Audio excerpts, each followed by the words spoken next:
It's information that can take you from working for money to your money working for you. Information that can set you free. The story of Rich Dad, Poor Dad is really a story of two different fathers with two different sets of values and completely different sets of advice.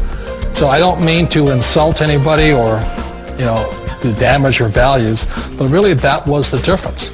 For example, my poor dad always said, go to school, get good grades, get a high-paying job, work hard, live below your means, save money, get out of debt, have a good retirement plan. And that was my poor dad's values. My rich dad said, you probably won't get rich doing that way because very few people get rich following that plan. If you take a look at this 40-year run on the dollar is designed economically to lose money every single year. So why would you save something that loses money every year? And what this means for somebody on retirement plans is that after you retire, the value of your dollar goes down and your cost of living keeps going up. To my rich dad, that was bad advice and made no sense.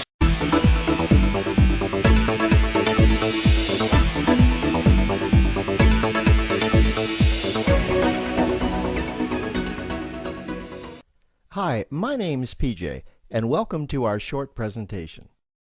Have you ever wondered how the rich keep getting richer while broke people stay broke and the middle class seems to be shrinking?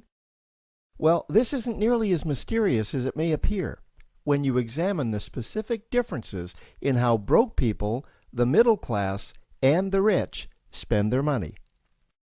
Now, this is such a simple concept, yet so profound, it nearly knocked me out of my chair when I finally understood it. I'm going to show you exactly how the rich spend their money, and you can evaluate for yourself why they keep getting richer and the broke keep getting broker, and why the middle class remains so stressed out. Now, to get started, I'd like to review some financial terms we'll be using during this presentation. The terms that you need to be familiar with are cash flow, which means money you bring in, expenses, which means money you spend, assets. Now, this is the most confusing one. You're probably familiar with the traditional definition of an asset, which is something you own or have equity in. However, back in the 1990s, Robert Kiyosaki introduced us to a new definition of an asset in his groundbreaking Rich Dad, Poor Dad series of books. Robert taught us that an asset is something that pays you, and that's the definition we'll be using here. Liabilities is the last term, and it's defined as things that cost you money. As an example, a house is typically viewed as an asset. But can it actually be a liability? Yes. With our revised definition, anything that costs you money is a liability, not an asset. If you have a mortgage, your house is an asset to your banker because it pays him or her every month. But could a house also be considered an asset to you? Yes, in the right circumstances it could, when it pays you money. Let's say you buy a house and you rent it out, and it paid you a positive cash flow every month after all expenses. That would then be considered an asset. Now, one more time with the terms, just to be very clear before we continue. Cash flow is money you make. Expenses, that's money you spend. An asset pays you, and a liability costs you. Now let's take a look at how broke people spend their money. Now, when I say broke people, I'm not referring to the destitute. I'm speaking about that large portion of our society that lives from paycheck to paycheck and who never seem to have any money. In fact, most times there's more month left at the end of their money, and I'm sure many of you can relate to that group. On payday, broke people buy what I'm going to call stuff. Well, what's stuff? Well, that's inexpensive things that people buy that they don't really need to survive. You go into someone's house and you can't find any counter or tabletop space in the whole house because of all the stuff on it. Their house and their cars are full and cluttered with stuff. Well, where do they get all this stuff? They buy it at the flea market, at the garage sale, at the dollar store, at the craft show. So cash flow comes in and then it goes straight out the expense column to buy stuff. You see, broke people never really educate themselves on assets and liabilities. They justify buying all of this stuff by claiming that it costs so little. But over the years, it's all they ever have. The problem is their cash flow never produced or created more cash flow. Now please understand, I'm not undermining or taking any shots at this or any group. I just see a lot of financial difficulty out there, and it really doesn't need to be that way. Creating wealth isn't a mystery, it's a formula. The only reason someone doesn't create wealth is because they either don't know the formula or they don't apply the formula. Now let's take a look at the middle class.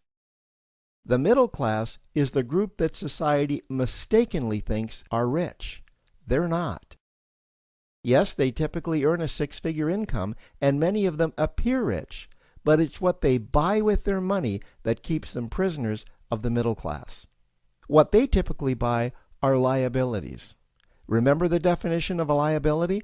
Things that cost you. By buying liabilities, the money gets pushed up and out their expense column. Liabilities are items like cars, boats, houses, airplanes, credit card debt. Now let's see just how this happens. The middle class gets a nice paycheck, let's say $10,000 for the month. They then split that down the middle and they pay their monthly expenses with half, and with the other half, they make a down payment on a new car. The car costs $5,000 down, and after they add on the insurance and the maintenance, that liability now costs $1,100 new dollars every single month. A few months go by, and they want a boat, then a vacation home, a Rolex watch on their credit card, a vacation on their credit card. And before you know it, their liabilities have raised their expense levels to near or above their income levels. They actually spend equal to or more than they make. Meaning that they have to go to work and make a certain amount of money every single month just to cover their liabilities. The other important issue with both broke people and the middle class is that normally all of their cash flow is dependent on their own effort, meaning that they've educated themselves to exchange their knowledge and expertise for someone's money. Also, the money they earn is usually the highest taxed form of income. Here's an example. An attorney is knowledgeable about law, so people pay him or her in exchange for that knowledge on an hourly basis. The problem here is that if the attorney isn't sharing that knowledge with a client, then the attorney isn't making any money. This causes lots of stress and anxiety in their lives, and if you ever ask them to take an afternoon off to play golf with you, well, they very rarely can because of how much money it'll cost them to take that time off. On the surface, life's pretty good. The reality is that it's a roller coaster ride. That's the middle class. Now, I know this group very well because for a great deal of my adult life, that was me. Now let's take a look at how the rich people spend their money. Rich people acquire assets. Again, an asset is something that pays you.